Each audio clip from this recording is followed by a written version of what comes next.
So we're going back on stage again.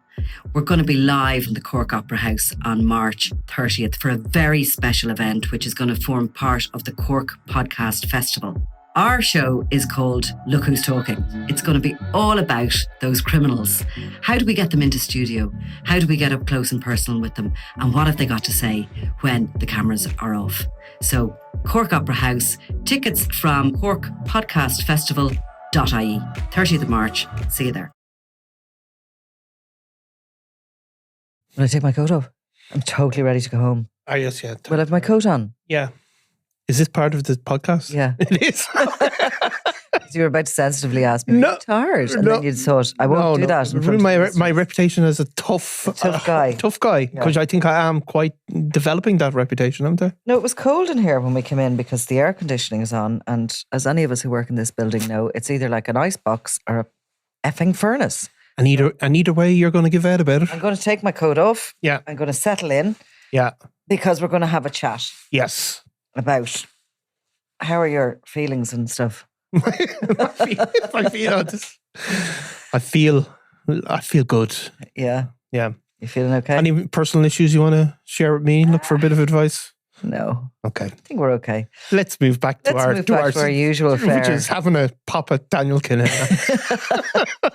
Yeah, because, you know, we're sort of well, we're not going to have a pop at him. No. But we're going to try and work out the exact meaning of this story, what it could mean. Yeah. Because claims about him have popped up in a law case that has been launched in the States.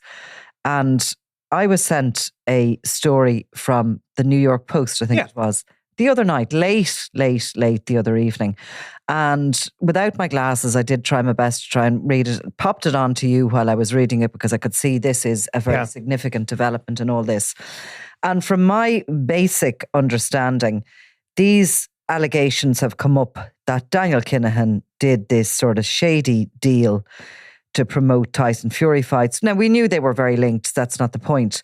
But that he did it under the counter, sort of, in an effort to not tell ESPN what was happening or that he was involved. Is that it in a nutshell? That's it in a nutshell. So if you look back to 2019 and then in the years afterwards, Daniel Kinahan obviously was at the height of his boxing involvement at that point. The controversy was swirling around him. But he was sort of on that line where he was managing to sort of get away with it to an extent. Well, he was in the shadows. He was in the shadows, but he was also to a degree public, and that was causing a bit of public controversy. Well, so if you remember, in 2016, he was still the owner, co-owner, the founder, I think is what they call themselves, of MGM Gyms, which was the Marbella-based Matthew Macklin gym. Okay, which had signed up a load of boxers and they were over and back to Ireland putting on shows. The Regency happens and he goes back initially to Spain where he gathers up that company, moves its intellectual rights out to Dubai, and by the time police kick in the doors in September of 2016 of the gym near Portabanús, he's gone, his brother's gone, and lock, stock and barrel is gone. Now, there was the raids on the gym at the same time that James Quinn was arrested, and there was a boat seized. Remember the Big Maggie or something it was called? He was arrested for the murder of Gary Hutch. Okay, so that happened since the September.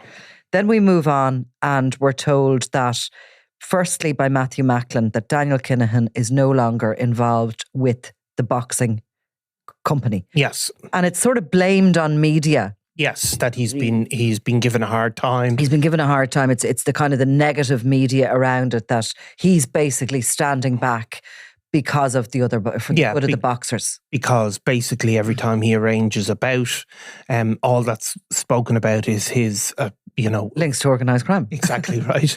So that happens and the company is taken over. But the next thing that happens, it's not taken over. Matthew Macklin says that he has sold the company outright to Sandra Vaughan. Yeah. Sandra Vaughan pops up. Who's Sandra Vaughan? She's in Dubai, based there. She's in a relationship with Danny Vaughan, who is a coach for the club. She is the former owner of Fake Bake and has been in a little bit of controversy in Scotland, where she's from. So she takes over as the boss, and she says that there's no links whatsoever. She's bought it outright. So all of a sudden, Macklin's gone, Kinahan's gone. Yeah. It's based in Dubai and it changes name to MTK. Yeah. Okay. On the basis, apparently, that MGM Vegas, I think, sued them or suggested they were using their name or something like this. So she is front and central as head of it. Now, as the time goes on, we start seeing tweets coming out from boxers saying Daniel's a great guy, little hints that he's there somewhere in the background. Of course, we knew he was always in the background, but we had no exact proof of it. No. But the first time then that he really comes out of the shadows is when Tyson Fury posts that famous selfie video, and that's 2019. That is 2019, but I think at some point he is pictured in advance of Daniel Kinahan being thanked for arranging the fight between Fury and Anthony Joshua. There is a photograph of Kinahan and Fury together. Yes. So that comes before the video. And at that point, as we said, we're on this kind of line where Daniel Kinahan is not meant to be involved with MTK, but he's constantly photographed with some other boxers. So at that point, Tyson Fury his career has been resurrected. He had been, suffered from bad mental health. He put on a phenomenal amount of weight. He'd been written off, and his career had been resurrected, I suppose, by MTK. And he'd fought a number of fights. He was back at the top. And there was the time that we're referring to in this court case was his fights had started there was an interest in showing them in the US. The essence of this case is it involves Top Rank were a massive historical legendary promotion company founded by Bob Arum. He had been a promoter for Muhammad Ali, one of the best known people in the boxing world. He at some point had struck a deal to promote Tyson Fury's fights in the US. This is about the US rights. And in order to deal with Tyson Fury, Daniel Kinahan is in the background. Now, ESPN had obviously had this wariness. They were going to show the fights. Bob Arum's company, Top Rank, would strike this deal. ESPN would show the rights. But according to this lawsuit, ESPN were wary of the Daniel Kinahan involvement. And the case is brought by a guy called Billy Keane. The details about Kinahan are kind of incidental to his case, but basically what he says in his sworn statement is that the Top Rank president, Todd DeBuff, told him, and this is a direct quote, DeBuff asked Keane to lie to senior ESPN executives and say that DeBuff had nothing to do with Kinahan and had never even met him.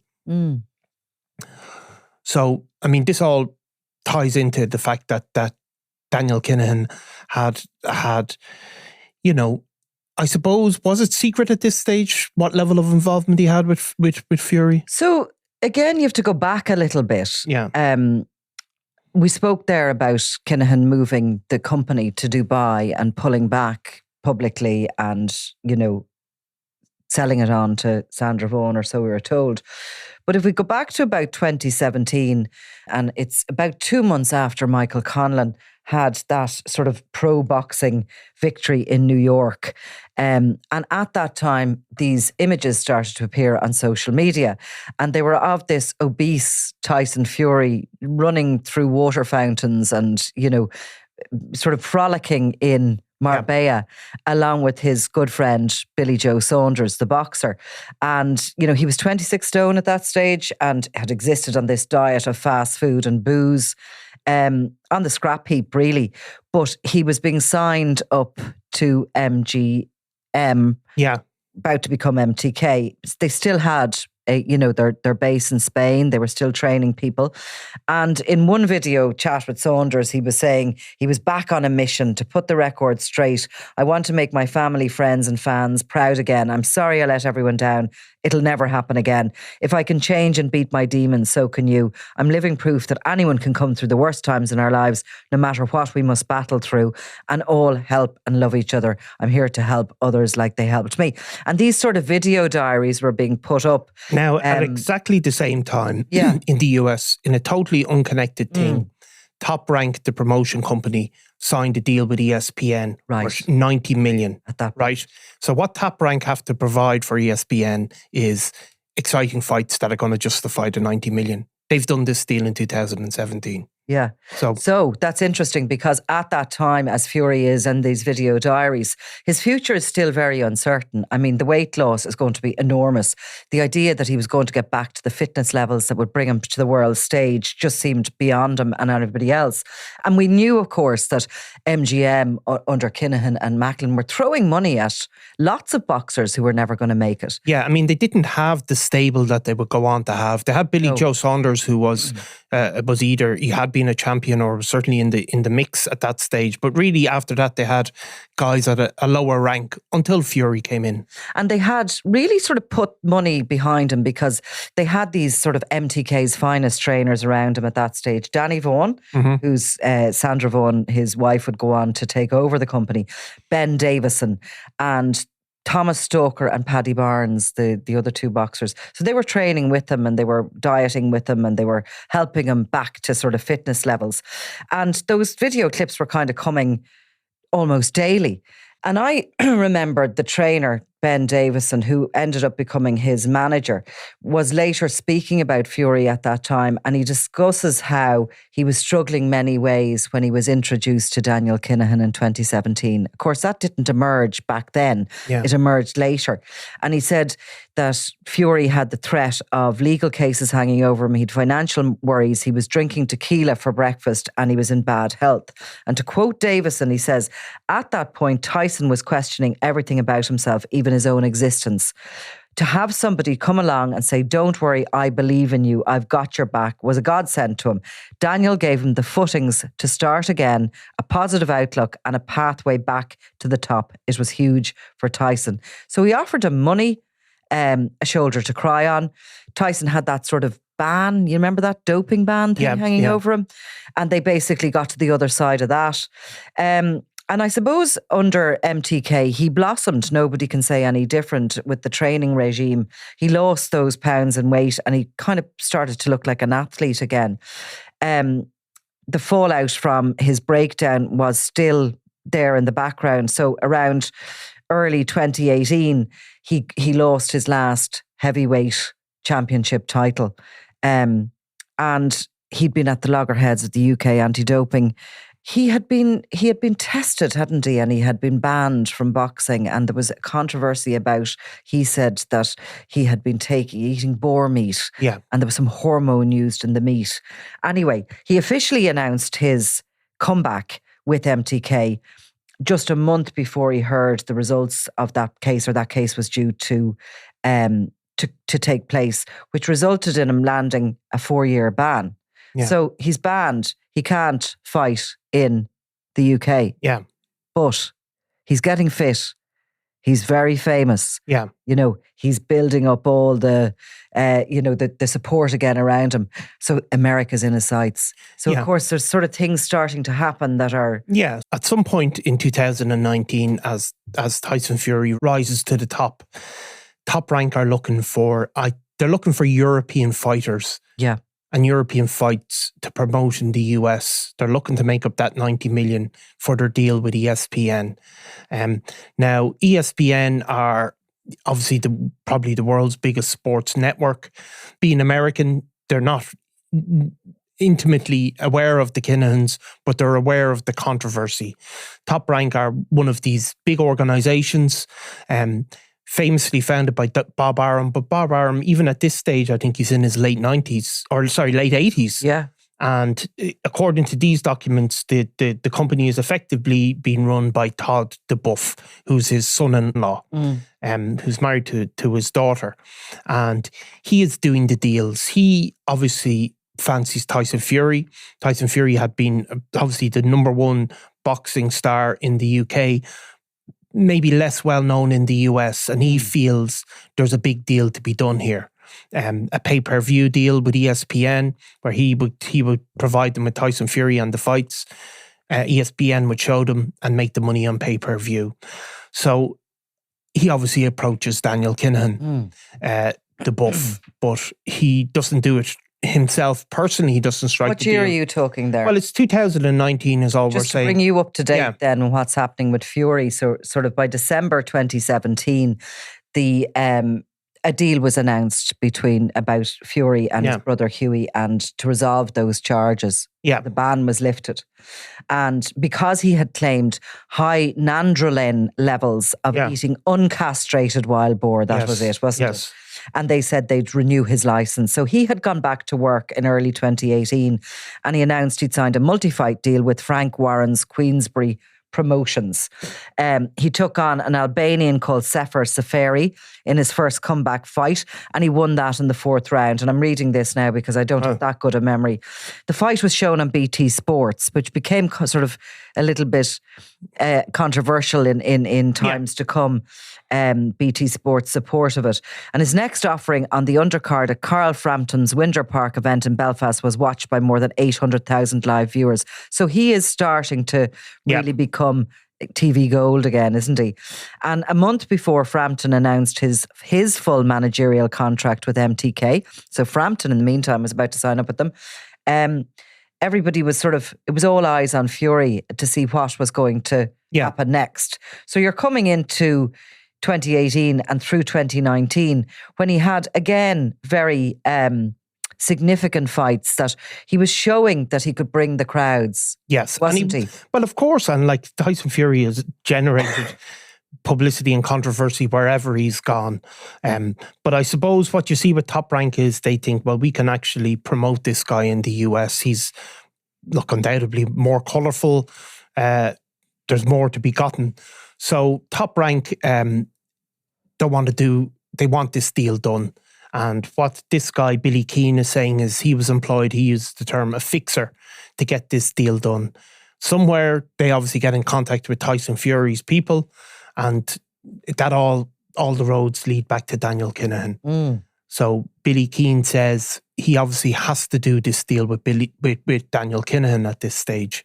But he is told that you cannot tell ESPN that we dealt with him directly, because if you remember, questions went into ESPN around that time, and they effectively said Daniel Kinahan had no involvement. He may be in charge of managing bits to do with the fighter, but ESPN have done no deals. So the deal was done before Fury releases that famous selfie. Yes. On which he says, just after getting off the phone with Daniel Kinahan, he just informed me that the biggest fight in British boxing history has just been agreed. Yes. And that was the fight, of course, with the world champion Anthony Joshua. Yes. So he'd already fought Deontay. He'd already fought 2-1, had he, on that ESPN contract. Yes. So obviously this is the core of it. Now, there's another interesting bit in what Mr. Keane says, is that there was still, while Tyson Fury is a huge star and this side of the Atlantic, they weren't sure of him in the US. So whatever way the deal works, ESPN weren't, or the boxers between ESPN and Top Rank, there wasn't a feeling that this money could be guaranteed. The boxers are looking to get paid for the US rights to their fights, and they're both looking for, I don't know if the figure is given 5 million or something like that. And what Billy Keane is saying is there was concern that this wasn't going to be able, they weren't going to be able to meet this, give this guarantee. And when that situation arose, Daniel Kinahan is obviously very anxious for this deal to go through, because it really pushes him into the next level. And we said this at the time, by doing this deal with Top Rank and making it happen, he's gone from being a sort of regional boxing promoter putting on boxing shows in Ireland to being amongst the really, really big noises in the boxing world. So obviously Kinahan is anxious it goes through. But given what is coming up in this court case, there was always a sense as well of Tyson Fury is a bit of a wild card. He'll do anything. Yeah. And he's not exactly somebody who's going to follow orders, but you would imagine that video selfie was sanctioned by Daniel Kinahan. Yeah. And there was always a suspicion that while he was in the shadows, he wanted everybody to know. Yeah. But the deal has been done at this point. Yes. The deal has been signed. The matches are, and I actually said there a while ago that he'd fought 2-1. He'd actually fought 3-1. And there was a fourth fight supposed to go ahead with Deontay Wilder that was cancelled. Was it?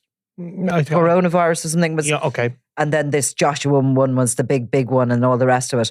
And it's kind of around this point that Kinahan can no longer stay in the shadows. He wants the world to know.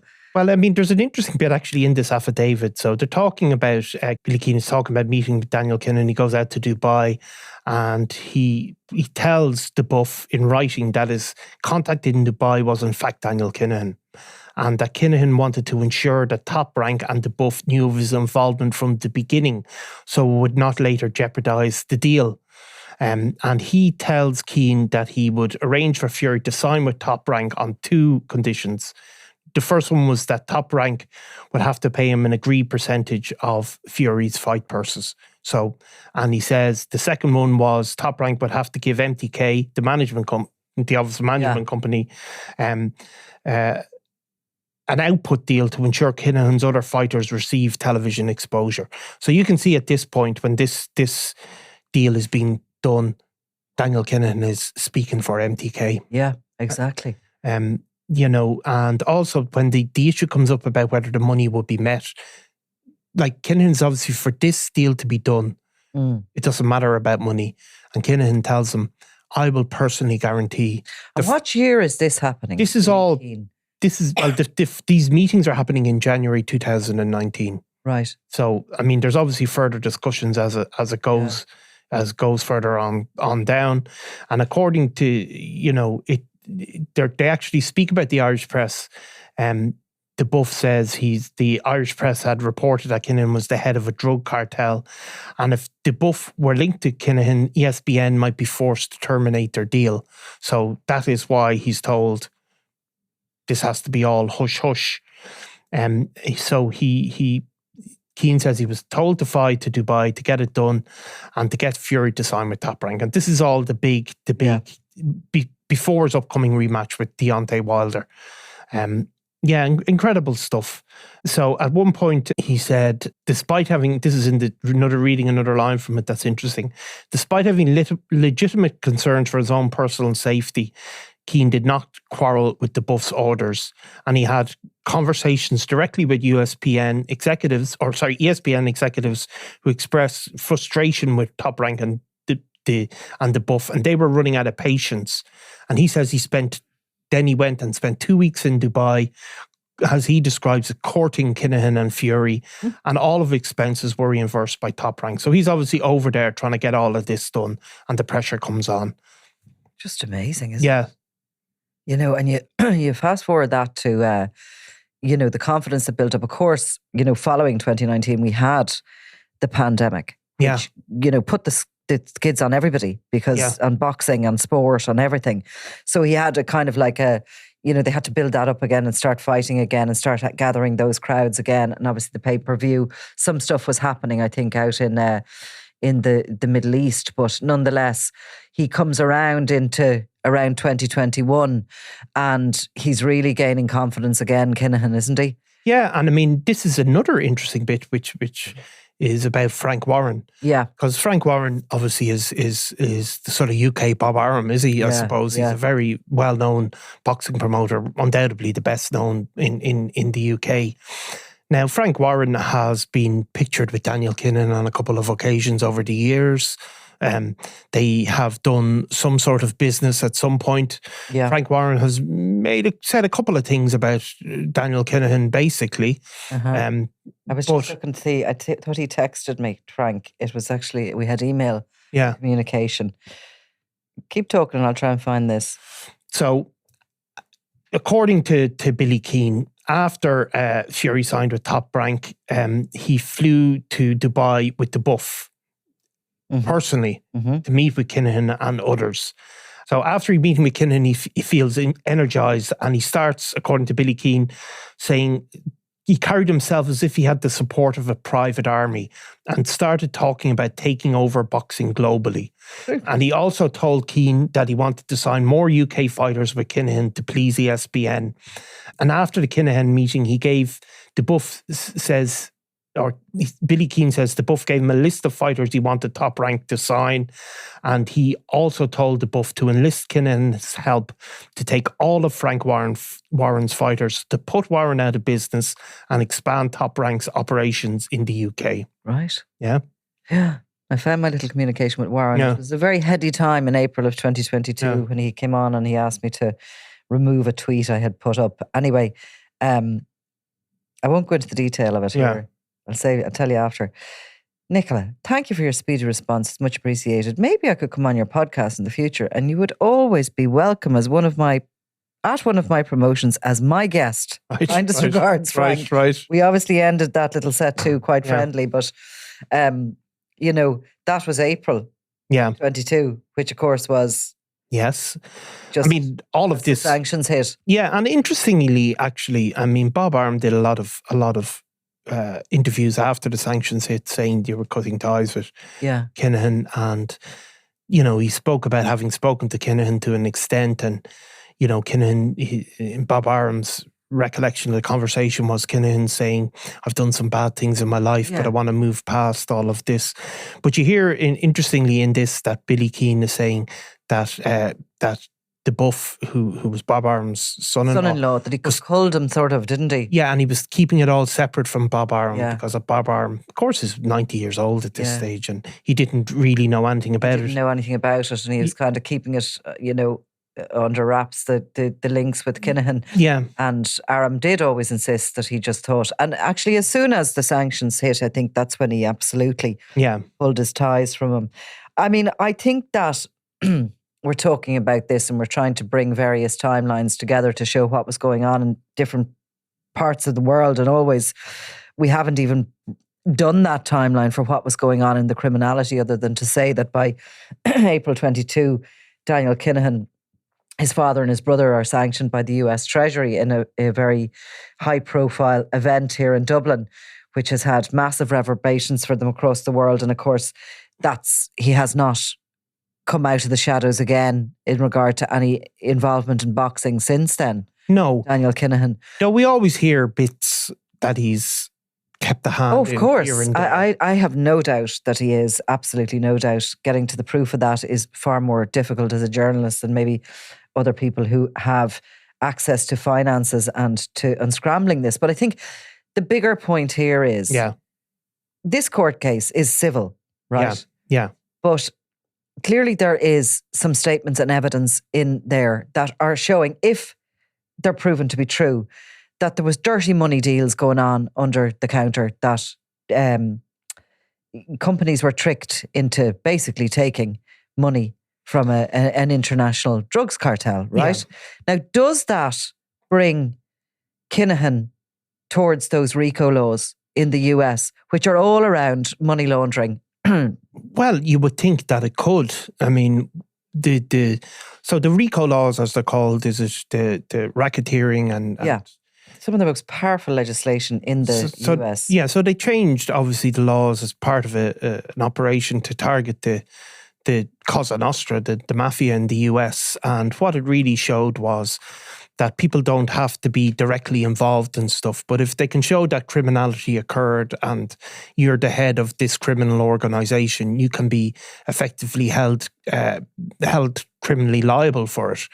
So if you look at the movement of money, that would be one of the ways that the US government have put mafia men behind bars for significant periods of time, because they could show that they profited out of it, or that they had a knowledge that this money was the product of racketeering, which is basically gangsterism.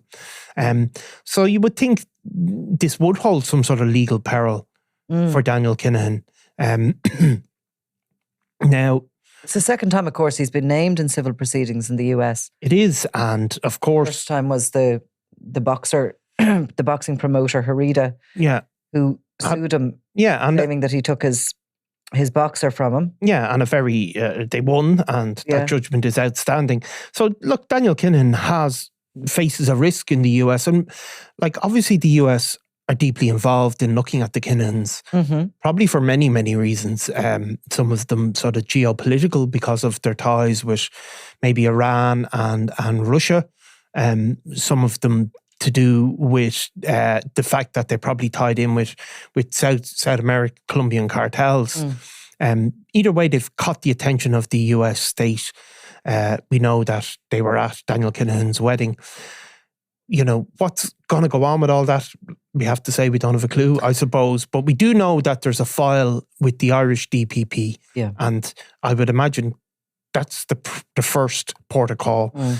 But it is true that if the US went to look for Daniel Kinahan's extradition, would it take as long as it's taking to get him to Ireland? I would imagine not. How has that story gone around the US? This is, I mean, it's a big story. It's a big. Well, it's in the front page of New York. Front of New York Post. It's gone all around the boxing websites. There's a very lengthy document that we're going to have to go through. It's Daniel Kinahan is all over it. There's all sorts of other little mentions of him. Yeah. It is available publicly. It is a big story because, of course, Bob Arum is a huge figure. So. The Kinahan stories keep coming, and while there's well, let's go through that in depth and revisit it, and see if there's anything else maybe that we could see that might be relevant, that sort of maybe some of the US media mightn't see as relevant. Exactly. Do you know what I mean? Yeah. Sometimes when you apply yourself with your timelines that you have in your head, you can see what's happening at a particular moment. But you can see, I suppose, through all this.